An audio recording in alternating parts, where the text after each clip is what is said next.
Hello everyone. So we are back with a new chapter of social studies from class 9, and that is the SPL first chapter, what is democracy and why democracy. Democracy is a certain term that we are learning from our very previous classes. It starts from 5th and 6th standard and still we are reading about the democracy. तो बात यहाँ पर आती है कि अब democracy में ऐसा क्या पढ़ने जा रहे हैं जो कि हमें बहुत डिटेल में पढ़ने जैसा यहाँ पर मिले। तो हम लोग आज बात करेंगे डेमोक्रेसी के बारे में, डेमोक्रेसी क्यों जरूरी है और डेमोक्रेसी का ट्रू फॉर्म क्या है। Yes, you are right, we are talking about the true form of democracy. अभी तक हम लोग केवल ये पढ़ते आ रहे हैं कि it is for the people, bye the people, इस टाइप की कुछ डेफिनेशन हम लोग पढ़ते आ रहे हैं। बट आज हम लोग उसको थोड़ा सा और उसका पोस्टमार्टम करेंगे, यानी कि उसको हम लोग और थोड़ा सा बाइफिकेट करके पढ़ेंगे और ओपन करके पढ़ेंगे। इसलिए जल्दी से जुड़ जाइए इस वीडियो के साथ में, एडिस्विच के साथ में, जहां पर आप लोग आज इस चैप्टर का पूरा पोस्टमार्टम देखने वाले हैं। तो let's start that what is democracy and why democracy. सबसे पहले तो ये टर्म डेमोक्रेसी, आखिर ये टर्म है क्या। चलिए इसकी डेफिनेशन पढ़ लेते हैं। यहाँ पे डेफिनेशन दी हुई है that democracy is a form of government in which the rulers are elected by the people. ठीक है, सिंपल सी बात है। अब कुछ चीजें यहाँ पे फिर आ गई। एक ऐसी फॉर्म ऑफ गवर्नमेंट, गवर्नमेंट पता होना चाहिए क्या होती है। गवर्नमेंट के बाद हम लोग बात करने जा रहे हैं रूलर्स की। अरे यहाँ तो कोई राजा ही नहीं है, लेकिन यहाँ रूलर्स की बात कर रहे हैं। तो आखिर यहाँ पे रूलर कौन है। इलेक्टेड मतलब क्या है, इलेक्ट करने का, किस बेसिस पर इलेक्ट किया जाता है। और पीपल, कौन से पीपल, क्या किसी बाउंड्री के अंदर वाले पीपल, बाउंड्री के बियॉन्ड जाकर के पीपल, कौन से लोग हैं जो यहाँ पर इस डेफिनेशन में अपना रोल प्ले कर रहे हैं। तो यहाँ पे बड़ी सारी चीजें हमें इसी डेफिनेशन में मिल गई हैं जो कि हमें डेमोक्रेसी के बारे में पढ़नी है। तो हम लोग पढ़ेंगे कि government is chosen by the people, also helps student to demarcate between the democratic and non democratic government. तो यहां पर इतना ही नहीं, हम बात करने जा रहे हैं गवर्नमेंट जो कि डेमोक्रेटिक है और जो कि नॉन डेमोक्रेटिक है। ध्यान दीजिएगा कि डेमोक्रेटिक और नॉन डेमोक्रेटिक के बीच में डिफरेंस क्या है, किसमें ज्यादा फायदा है, कौन ज्यादा ट्रू है, कौन ज्यादा एफिशिएंट है किसी भी देश के अंदर। तो ये सारी चीजें हम लोग यहाँ पे पढ़ने जा रहे हैं इस चैप्टर के अंदर, जहां पर हम लोग डेमोक्रेसी को पूरी तरीके से बाइफरकेट करके पढ़ेंगे। Let's move forward. That is written over here in the NCERT from the democratic government take the example of Myanmar where rulers were not elected by the people, those who were in charge of the army. बात आ गई किसकी, army की। तो Myanmar हमारा एक पड़ोसी देश है, वहां पे हम देखते हैं कि वहां पर जो इंचार्ज होता है आर्मी का, वो सारी की सारी बागडोर ले लेता है। तो कहीं ना कहीं किसकी वजह से हो रहा है, ये हो रहा है पावर की वजह से। कि पावर सबसे ज्यादा किसके पास है, ऑब्वियस सी बात है, वो एक आर्म्ड फोर्स है, उसके पास ऐसी पावर है जो देश की रक्षा कर सकती है। और इसी वजह से उन्होंने वहां की जो पावर है, जो वहां की स्ट्रेंथ है, वो उन्होंने किसको दे रखी है, आर्मी को दे रखी है म्यांमार में। आगे देखते हैं, dictators like Pinochet in Chile are not elected by the people, this is also applies in the monarchy. और जहां हमने हिटलर के बारे में बात की है, पिनोशे जो कि चिली या चिले बोलते हैं उसको, बहुत सारे लोग इसको चाइल्ड भी बोलते हैं, हम लोग चिली की बात करते हैं। चिले एक देश है, वहां पर पिनोशेट नाम का एक रूलर था, डिक्टेटर था। जर्मनी की बात करते हैं, जर्मनी में एक रूलर था जो कि हम लोगों ने अपने चैप्टर में पढ़ा हुआ है हिस्ट्री में, हिज नेम वाज हिटलर। और हम लोगों ने ये भी, अगर आपने पुरानी वीडियो देखी है, नहीं देखी तो जरूर देखिएगा, तो हम लोगों से पढ़ा था कि हिटलर जो है वो इलेक्टेड होकर के वहां का रूलर बन गया, लेकिन वो बना क्या, डिक्टेटर बना, वो डिक्टेटरशिप में आ गया। तो डिक्टेटरशिप कैसे आ गई। और म्यांमार में अगर आर्मी के साथ सारी पावर है तो उनका हेड क्यों वहां की सारी पावर लेकर के उसके ऊपर रूल कर रहा है। तो बड़े सारे क्वेश्चन हमें आज भी यहाँ पे देखने को मिलेंगे, लेकिन हम कुछ फीचर्स के बारे में यहाँ पे सबसे पहले डिस्कस करने जा रहे हैं कि हमारे पास कौन से फीचर्स हैं डेमोक्रेसी के। डेफिनेशन हमेशा याद रखिएगा, डेफिनेशन आपके साथ साथ चलेगी, लेकिन हम लोग बात करने जा रहे हैं कि हमारे पास कौन कौन से फीचर्स आ रहे हैं। तो फीचर्स में हम लोग सबसे पहले करते हैं who are the rulers. Question number 1, who are the rulers in democracy? हमने देखा एक जगह आर्मी का हेड रूलर है, हमने एक जगह देखा वहां पे इलेक्टेड पर्सन रूलर है, हमने यहाँ एक जगह हम लोग अभी और देखेंगे वहां पे क्या होगा, वहां पे जो प्रॉपर्टीड मैन है, प्रॉपर्टी जिसके पास सबसे ज्यादा है, पैसा जिसके पास है उसके पास है। लेकिन ये क्या है, क्या ये ट्रू फॉर्म ऑफ डेमोक्रेसी को डिफाइन करते हैं या केवल रूलर बन के बैठ गए? Next one, what kind of election constitute a democratic election? अगर हम बात करते हैं that rulers has been choose by the election, तो कौन सा इलेक्शन है जो कि एक डेमोक्रेटिक इलेक्शन करता है? डेमोक्रेटिक मींस जहां के सबको वैल्यू दी जाए, सारे वोट्स काउंट किए जाए। तो ऐसा डेमोक्रेटिक इलेक्शन जो होता है वो क्या होता है? ट्रू इलेक्शन क्या है? नेक्स्ट क्वेश्चन आता है that who are the people who can elect the rulers और गेट इलेक्टेड एज रूलर्स? कौन से लोग हैं जो कि रूलर को चूज करते हैं? जैसे एक जगह था वहां पे बताया था कि only propertied man has right to elect France में। वहां पे हम लोगों ने देखा केवल प्रॉपर्टीड मैन जो है वो इलेक्ट कर सकते हैं किसी भी कैंडिडेट को। तो वो कौन से लोग हैं जो इलेक्ट करते हैं और वो कौन से कैंडिडेट्स हैं जो इलेक्ट होते हैं, उनके बारे में हम लोग आज यहाँ पढ़ेंगे। The next is finally what form of government is democracy? और किस टाइप की जो गवर्नमेंट है वो एक डेमोक्रेसी को फॉर्म करती है या वो एक डेमोक्रेटिक गवर्नमेंट कहलाती है। तो ये सारे क्वेश्चंस जो हैं हम आज इस चैप्टर के अंदर पढ़ने वाले हैं। इस चैप्टर में हम ये देखने वाले हैं कि ये सारे के सारे क्वेश्चंस हमारे माइंड में किस सेट तक क्लियर होंगे। और ऑब्वियसली हम लोग बहुत ही खूबसूरत से एग्जाम्पल लेने वाले। खूबसूरत इस वजह से क्योंकि वो एग्जाम्पल बहुत इंटरेस्टिंग है, कहीं ना कहीं हम उन्हें रिलेट कर पाएंगे, हम उन्हें समझ पाएंगे कि नहीं ये तो हमारे सामने ही हुआ है ना। तो यहाँ पर हम लोग उन्हीं चीजों के बारे में यहाँ पे पढ़ेंगे। तो सबसे पहले आइए चलते हैं major decisions by elected leaders. Major decisions, अब सिंपल सी बात है, हमने जिसको चूज किया है वही हमारे लिए डिसीजन ले। For example, we got our father to take decision of ours till a certain time. तो हम लोग उनके डिसीजन को मान्य करते हैं या उनकी एज का आता जाता कोई भी इंसान हमारे लिए डिसीजन लेकर के चला जाता है, हम नहीं मानते हैं। सिंपल सी बात है, जब देश ने किसी कैंडिडेट को चूज किया है तो हमारे फेवर में जितने भी डिसीजंस हैं वो हम उस कैंडिडेट को देने का अधिकार दे देते हैं, वो स्ट्रेंथ, वो पावर हम दे देते हैं उस कैंडिडेट को कि वो हमारे लिए मेजर डिसीजंस ले। लेकिन अगर ये मेजर डिसीजन वो पर्सन नहीं लेता है जिसे हमने इलेक्ट किया है, तो क्या वो ट्रू डेमोक्रेसी है? नहीं, वो एक ट्रू डेमोक्रेसी नहीं होगी। तो डेमोक्रेसी का पहला पॉइंट आया कि the person who has been chosen has power to take major decisions. जो मेजर डिसीजंस हैं वो उसी के पास होने चाहिए जिसे हमने चूज किया है। आइए देखते हैं कुछ एग्जांपल्स। बहुत बढ़िया एग्जांपल है हमारे पास, वो है किसका? पाकिस्तान का। आप पढ़ोगे कि पाकिस्तान में क्या हुआ। देखते हैं एनसीईआरटी में लिखा हुआ है कि some of the country like Pakistan do not follow this rule. In Pakistan general Parvez Musharraf ने क्या किया? मिलिट्री कूप कर दिया। क्यों मिलिट्री कूप कर दिया? और मिलिट्री कूप क्या होता है? Actually he was the head of the army over there. वो अपने आर्मी का हेड था, पूरी की पूरी आर्मी उसके अंडर में थी। That means the power was under the Pervez Musharraf. और उन्होंने क्या किया?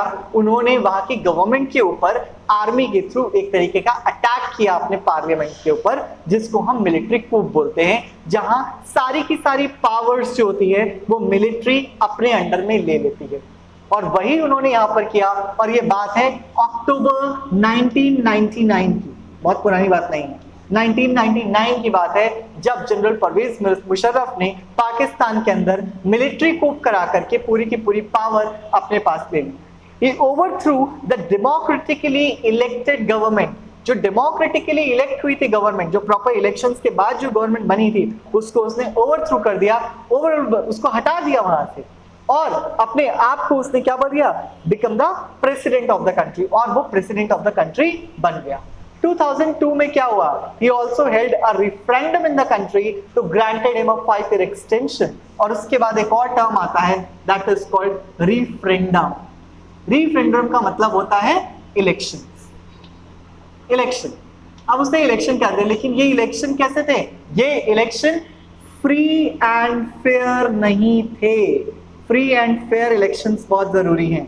जिसके बारे में भी एक क्वेश्चन आता है, हम लोग पढ़ेंगे इसको डिटेल में, कि फ्री एंड फेयर इलेक्शंस ना करवा के उसने वहां रेफरेंडम करा दिया, इलेक्शन करा दिया, ताकि उसे +5 इयर्स का एक्सटेंशन मिल जाए। लेकिन क्या ये वो एक्चुअली चाहता था कि इलेक्शन के बाद उसको चूज किया जाए, या उसने कोई और तरीका अपनाया? यहां पर हम लोग देखते हैं कि इसके लिए उसने क्या किया, लीगल फ्रेमवर्क ऑर्डर पास कर दिया। क्या था ये legal framework order? The elections were held in the national and provincial assemblies and elected representatives were granted some powers, but the final power will resist with the Pervez Musharraf. उन्होंने कहा कि हम पास कर रहे हैं लीगल फ्रेमवर्क ऑर्डर। इसके ऊपर भी क्वेश्चन मिलता है, लीगल फ्रेमवर्क ऑर्डर क्या है ये लीगल फ्रेमवर्क ऑर्डर? इसके तहत उन्होंने कहा था कि नेशनल और प्रोविंशियल असेंबली में जो भी इलेक्शंस होंगे, जो भी इलेक्टेड मेंबर्स आएंगे, उनके पास कुछ पावर जरूर होगी, लेकिन जो फाइनल पावर होगी वो परवेज मुशर्रफ के पास ही रहेगी, वो किसी और के पास नहीं जाएगी। तो एक तरीके की यहाँ पे जो कहानी बन रही है वो क्या है कि इनके पास पूरी पावर होगी, और लीगल फ्रेमवर्क ऑर्डर के तहत ये नेशनल और प्रोविंशियल असेंबली से इलेक्टेड लीडर्स को हटा सकते हैं अपनी विल से, क्योंकि सबसे बड़ी पावर इनके पास है। कंपेयर करो हमारे देश से तो आपको ज्यादा समझ में आएगा। हमारे देश में क्या है? हमारे देश में जो सबसे बड़ी पावर है वो है यहाँ का कॉन्स्टिट्यूशन। जब हमारा कॉन्स्टिट्यूशन हम उसके बारे में देखते हैं तो उसके नीचे हमारे prime minister, president and everyone comes under this. But हमारे पास जो रूल्स है, रिटन रूल्स जो हमारे पास लिखे हुए हैं, that is of the constitution, that is our constitution. और कॉन्स्टिट्यूशन से ऊपर कोई भी नहीं है। यहां पर इन्होंने अपने आप को सबसे ऊपर कर लिया है, और हमारे कॉन्स्टिट्यूशन के हिसाब से हमारे यहाँ पे checks and balances type of government है, जहां एक ऑर्गन ऑफ द गवर्नमेंट, एक लेवल ऑफ द गवर्नमेंट दूसरे के ऊपर एक चेक एंड बैलेंस को मेंटेन करती है, जिससे किसी के पास भी इमेंस पावर नहीं आती है, अनकंट्रोल्ड पावर किसी एक के पास नहीं होती है। जबकि यहां पर परवेज मुशर्रफ ने क्या किया, अपने पास अनकंट्रोल्ड पावर ले ली, जिसके ऊपर कोई भी नहीं था। तो यहां पर एक तरीके की डेमोक्रेसी नहीं है, यहां पर क्या है, यहां पर डिक्टेटरशिप है डेमोक्रेसी के नाम पर। This is the disguised democracy, right? तो यहां पर उन्होंने क्या किया, परवेज मुशर्रफ ने सारी पावर अपने ऊपर पास ले ली। लीगल फ्रेमवर्क ऑर्डर के तहत उन्होंने कहा कि नेशनल और प्रोविंशियल असेंबली से जो भी पर्सन इलेक्ट होकर के आएगा उसको मैं हटा सकता हूं। उसने ये पावर अपने पास ले ली। इसके अलावा उन्होंने और क्या किया, hence we can conclude it was not a democratic country. The same thing happens in many dictatorship and monarchies. Thus we can conclude that in a democracy the final decision making power must rest with those elected by the people. तो यहाँ पे क्या हुआ, इनको तो election से कोई मतलब ही नहीं है। प्रोविंशियल और नेशनल असेंबली इन्होंने नाम मात्र के लिए इलेक्शन करा दिए ताकि लोगों को संतुष्टि हो जाए कि इलेक्शन हो रहे हैं, लेकिन इन्होंने देखा कि भाई नेशनल असेंबली से इलेक्टेड किए गए लीडर जो हैं वो कहीं ना कहीं इनके लिए प्रॉब्लम क्रिएट कर देंगे, तो इन्होंने ये ऑर्डर लगा करके इनकी इस पूरे इलेक्शन को डिसमिस कर दिया।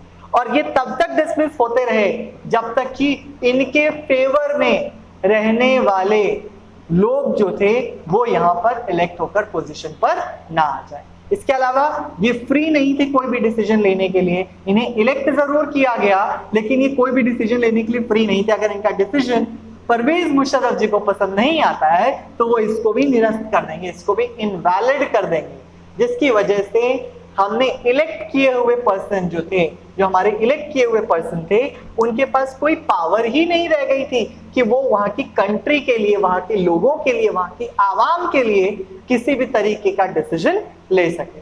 तो ये था पहला पॉइंट जो हमने पढ़ा कि डिसीजन मेकिंग पावर किसके पास होनी चाहिए, उस पर्सन के पास होनी चाहिए, उस कैंडिडेट के पास होनी चाहिए जिसे वहां की जनता ने चूज किया है और रूलर बनाया है।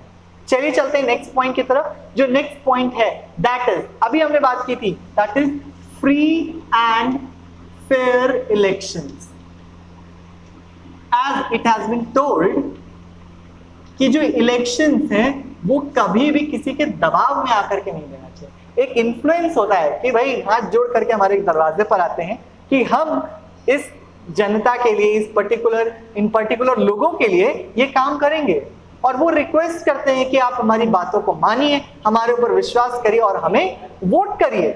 लेकिन जो फ्री एंड फेयर इलेक्शंस में होता है, जब फ्री एंड फेयर इलेक्शंस नहीं होंगे तो क्या होगा? लोगों को डराया जाएगा, धमकाया जाएगा, उनको लालच दिया जाएगा और उस बेसिस पर उनसे वोट लिया जाएगा। तो ये कोई फ्री एंड फेयर इलेक्शन नहीं है। आइए देखते हैं इसके कुछ एग्जांपल्स। जैसे चाइना में elections are held after every 5 years for electing the country's parliament. हर 5 साल में इलेक्शंस होते हैं, लेकिन वहां पे जो क्वांगू और रामिन दियाबी धुई है, यानी कि जो नेशनल पीपल्स कांग्रेस है, कम्युनिस्ट गवर्नमेंट है वहां पर, वो नेशनल पीपल्स कांग्रेस क्या करती है? उसने कहा है कि हर बार जो कैंडिडेट है वो उनकी ही पार्टी से खड़ा होगा। So before contesting election, a candidate needs the approval of the Chinese Communist Party. उन्होंने कहा है कोई भी कैंडिडेट चाइना में खड़ा होगा इलेक्शन में, उसको पहले चाइनीज कम्युनिस्ट पार्टी की अप्रूवल की जरूरत होगी। कोई भी यहाँ पर आकर के सेवियर, कोई भी मसीहा नहीं बनेगा अपने आप से। So that is the thing. So what happens? The government is always formed by the Communist Party alternatively since independence। अब देखो वहां से क्या हुआ कि चाइना में हमेशा जो गवर्नमेंट बनती है या जो लीडर चूज होता है वो किसका चूज होगा? चाइनीज कम्युनिस्ट पार्टी का चूज होगा, और कोई तो पर्सन वहां कभी चूज ही नहीं हो पाएगा। तो क्या ये फ्री एंड फेयर इलेक्शन है? नहीं, this is not a free and fair election. तो चाइना में भी फ्री एंड फेयर इलेक्शन नहीं है। चलिए चलते हैं मैक्सिको की तरफ। मैक्सिको की तरफ जाते हैं तो 1930 में मैक्सिको जो था वो आजाद हुआ था and holds election after every 6 years to elect its president. और हर 6 साल में मैक्सिको में इलेक्शन होते हैं ताकि वो अपने प्रेसिडेंट को वहां पर चूज कर सके। पर यहां होता क्या है? अंटिल 2000 तक, 1930 से लेकर के 1930 में आजाद हुआ था, और 1930 से लेकर के 30 साल तक 2000 तक क्या हुआ? सॉरी 30 साल नहीं, 1930 से लेकर 2000 तक होता क्या रहा है? Every election was one by a party called PRI. PRI नाम की जो पार्टी थी, हर बार इलेक्शन वही पार्टी जीतती रही है। हर बार इलेक्शंस जो थे वो इसी पार्टी ने जीते। और क्या कंडीशन था? Should we consider the election described above example of people selecting the rulers? No. PRI कैसे जीतती रही है? इन्होंने अपने यहाँ के टीचर्स, अपने यहाँ के गवर्नमेंट वर्कर्स, जो गवर्नमेंट में कैंडिडेट, गवर्नमेंट सर्विस पर्सन जो थे, उन सबको इन्फ्लुएंस किया कि आप, जैसे टीचर्स को इन्फ्लुएंस किया कि आप पेरेंट्स को इन्फ्लुएंस करें कि पेरेंट्स हमें वोट करें। उन्होंने सारे गवर्नमेंट ऑफिसर्स को वहां पे इन्फ्लुएंस किया, फोर्स किया कि वो सारे के सारे इसी पार्टी को वोट करें। तो इस वजह से 2000 तक, 1930 से लेकर के 2000 तक लगातार पीआरआई नाम की जो पार्टी है वहां पर वही जीते जाते, इंस्टीट्यूशनल रिवोल्यूशनरी पार्टी मैक्सिको में वही जीतती रही। So, democracy must be based on a free and fair election where those currently in power have a fair chance of losing. Simple सी बात है भाई। यहाँ पे क्या होता है? 2 चीजें। अगर फ्री एंड फेयर इलेक्शन है तो जो पावर में है, जो अभी सपोज इंडिया का जो प्राइम मिनिस्टर है वो ए है, ठीक है, और दूसरी पार्टीज भी हैं बी, सी, डी, ई, ये भी वो मेंबर्स हैं जो कि क्या है? कैंडिडेट्स हैं और एक अच्छे प्रेसिडेंट बन सकते हैं। अगर इंडिया ने इस बार इस पर्सन को चूज करके प्राइम मिनिस्टर बनाया है तो क्या अगली बार इसको डर नहीं होना चाहिए कि ये अपने इलेक्शन लूज कर देगा और कोई और प्राइम मिनिस्टर बन जाएगा? तो ये कब होगा? ये केवल फ्री एंड फेयर इलेक्शंस में होगा। अगर हमारे इलेक्शंस फ्री एंड फेयर नहीं है, अगर वो इन्फ्लुएंस्ड है किसी पावरफुल इंसान की वजह से, किसी वेल्दी पर्सन की वजह से, तो यहाँ पर फ्री एंड फेयर इलेक्शंस नहीं हो पाएंगे। इन लोगों को कभी चांस नहीं मिलेगा कि ये लोग इस पोजीशन पर आ पाए, और ये बहुत फ्री रहेगा कि उसको तो उस पोजीशन से कोई हटा ही नहीं सकता, और इसका मतलब वो अपने मनमाने ढंग से काम करेगा, और ये होगा डिक्टेटरशिप, ना कि डेमोक्रेसी। तो यहाँ पर इसके पास फ्री एंड फेयर चांस होगा कि वो इलेक्शन लूज कर जाएगा, और इन सब के पास भी एक चांस होगा कि अगर ये अच्छे हैं तो ये इलेक्शन जीत सकते हैं। एक और आपकी चैप्टर में स्टार्टिंग में दिया है, हरियाणा के जो प्रेसिडेंट थे, हरियाणा के जो मुख्यमंत्री थे, चीफ मिनिस्टर थे हरियाणा के, वो थे देवीलाल सिंह।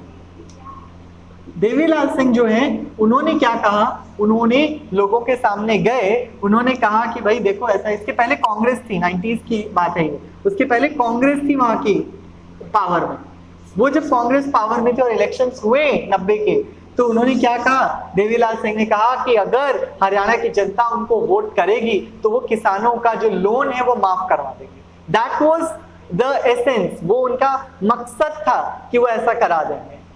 और लोगों ने उनके ऊपर विश्वास किया, और विश्वास करने के बाद उस साल का इलेक्शन देवीलाल सिंह जी जीत गए। लेकिन 5 साल बाद जब दोबारा इलेक्शन हुआ तो वापस कांग्रेस की सरकार आ गई, जबकि इन्होंने किसानों का जो लोन था वो माफ भी कराया। लेकिन कुछ और भी ऐसी चीजें थी, या हम कह सकते हैं उसके बाद कांग्रेस ने अपने आप को फिर से स्ट्रेंथन किया और उसने बोला कि नहीं, हम और भी चीजें करेंगे हरियाणा की जनता के लिए। और इसके बाद क्या हुआ, देवीलाल सिंह जी नेक्स्ट इलेक्शन में हार गए और वापस कांग्रेस के पास पावर आ गई। तो यहां पर क्या है, जब फ्री एंड फेयर इलेक्शन है तभी ऐसा पॉसिबल है कि जो पर्सन पावर में है उसके पास भी फेयर चांस है हारने का, और जो पर्सन पावर में नहीं है उसके पास भी फेयर चांस है जीतने का। आइए चलते हैं आगे। आगे जो हम लोग पढ़ने जा रहे हैं ये बहुत इंपॉर्टेंट चीज है, दैट इज पर पर्सन, हर एक पर्सन है ना, तो पर पर्सन, पर वोट एंड पर वैल्यू। इसमें भी हम कुछ बहुत बढ़िया से एग्जांपल्स अभी पढ़ने वाले हैं। यहां पर क्या है, डेमोक्रेसी का एक बहुत ही इंपॉर्टेंट रूल है कि हर व्यक्ति के पास वोट देने का अधिकार हो, हर एक के वोट की एक वैल्यू हो। तो हमारे यहाँ पे एक एज लिमिट बनाई गई कि भाई 18 इयर्स के बाद every candidate who is holding the Indian citizenship is able to cast their votes, और वो वोट कास्ट कर सकते हैं। तो कुछ नॉर्म्स भी बनाए गए कि भाई मिनिमम 18 इयर्स के ऊपर होने चाहिए, 18 इयर्स एंड अबव उनको वोट देने का अधिकार है, plus they should be the citizen of the country, वो इंडिया का सिटीजन होना चाहिए, क्योंकि हमारे देश की जनता की भलाई के बारे में बात की जा रही है। यहाँ पर ये रूल्स तो इसके ऊपर लागू हो गए, लेकिन ये चीज कहां पर लागू हुई और कहां पर नहीं हुई, या क्या डिफरेंसेस देखते हैं, कुछ एग्जांपल्स आप पढ़ेंगे तो आपको बहुत इजीली समझ में आ जाएगा। जैसे यहाँ पे एक बहुत सुंदर सा एग्जांपल दिया हुआ है, that there are many instances the denial of the equal rights like in Saudi Arabia till 2015 Saudi Arabia में women's को वोट देने का अधिकार नहीं था। So यहाँ पर भी डेमोक्रेसी नहीं हुई, because they are also the part of the nation। या हम लोग देखते हैं ट्रांसजेंडर्स जो थे हमारे देश में, उन लोगों को एक टाइम तक वोट देने का अधिकार नहीं दिया गया था, but now they are also having right to vote because they are also somehow the citizen of our own country.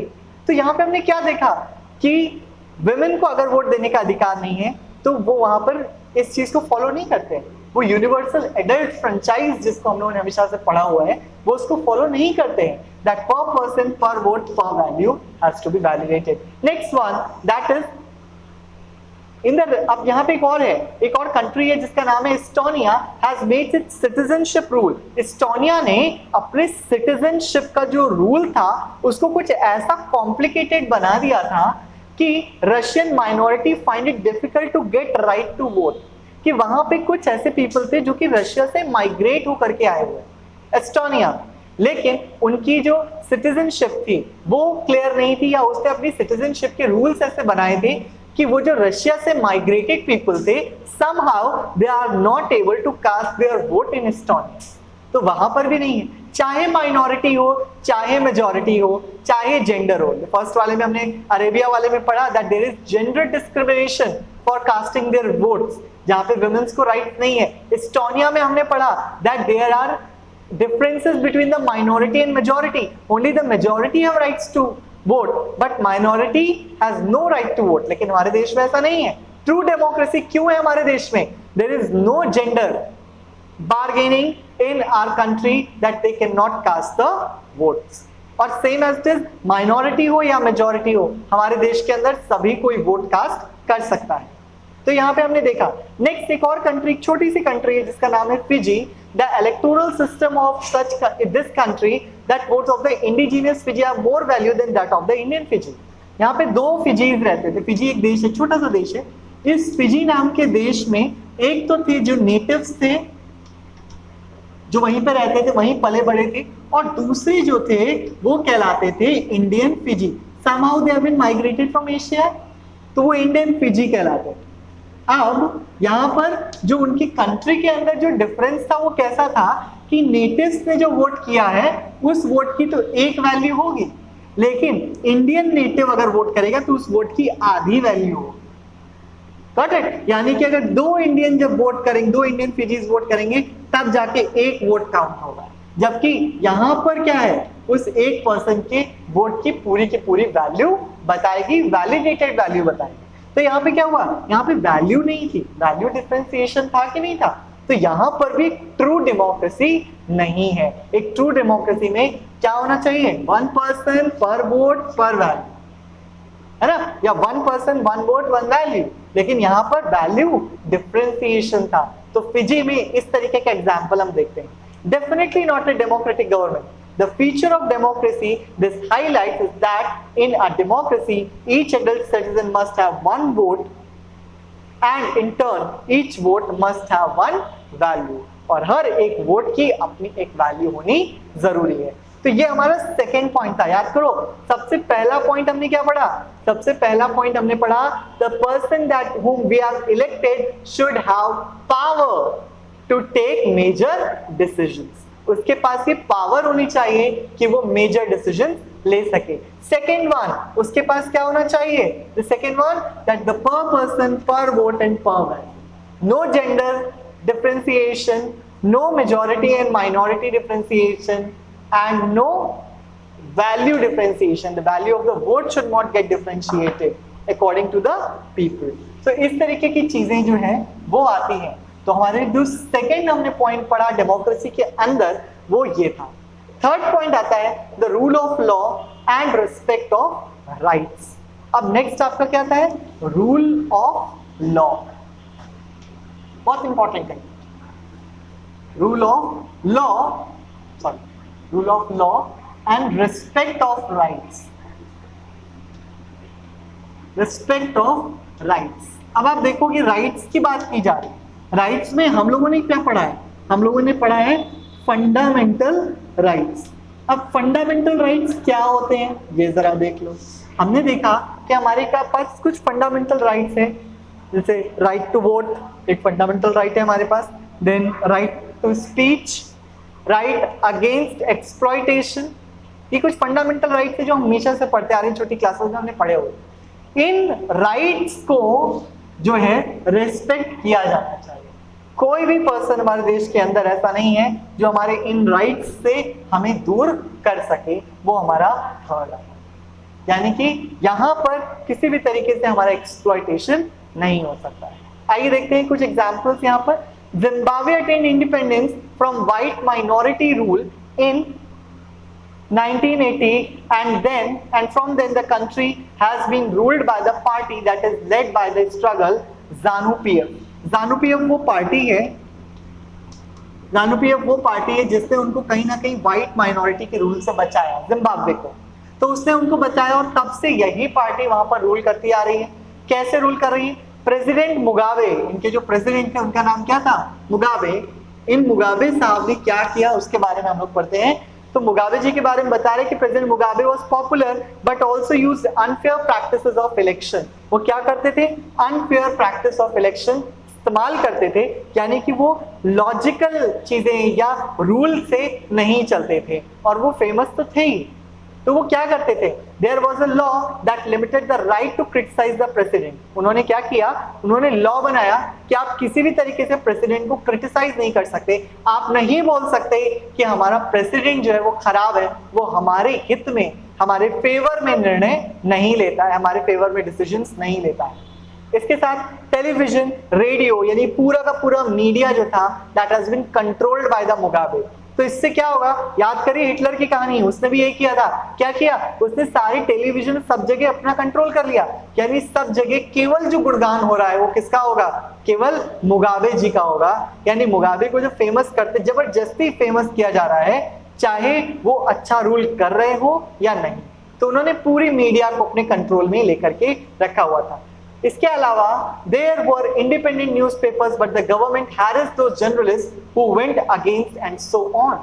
कुछ इंडिपेंडेंट न्यूज़पेपर्स थे जो उनके बारे में ऐसा छापते थे, उनके गलत धारणाओं के बारे में छापते थे, लेकिन उनके ऊपर भी कंट्रोल किया गया और कंट्रोल करके उनको भी दबा दिया गया, उनको हैरेस किया गया, ताकि वो मुगाबे के बारे में ऐसी बातें ना छापे जिससे लोग भड़क जाए।